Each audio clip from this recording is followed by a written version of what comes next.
Nyt on marraskuun 19. päivä ja tässä on aamulla vähän äpsinyt lunta.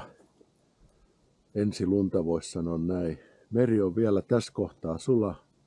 Mä tulin tänne Kirkkonummelle ja mä tulin testaamaan, että jos siika olisi tullut tähän rantaan, niin pääsis vähän onkin siikaa, mutta katsotaan miten käy. Täällä on näköjään pari keppiä tai tuommoista tukikeppiä jätetty tuohon, että kyllä täällä on joku käynyt jossain vaiheessa. En tiedä ovatko saaneet ja jättäneet kepit, jos ei ole mitään saanut.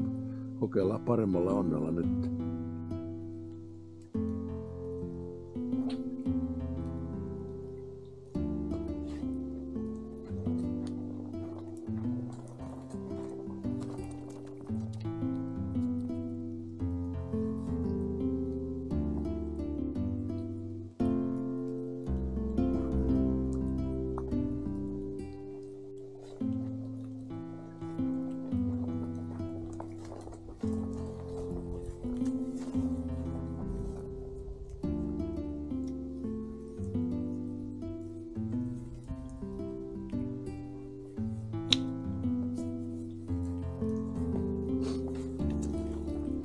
Tässä on hyvä tämmönen hiekkamainen pohja vähän, että tähän voisi niinku siikaa kyllä tulla ihan oikeasti.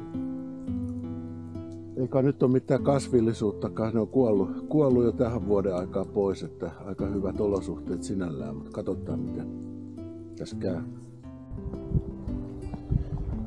No niin, nyt on koko lailla tunti mennyt, eikä ole kyllä siijasta minkäännäköistä hajua.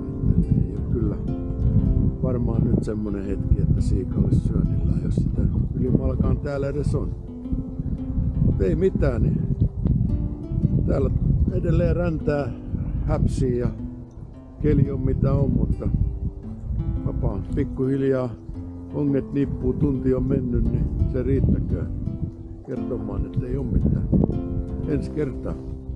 Moi!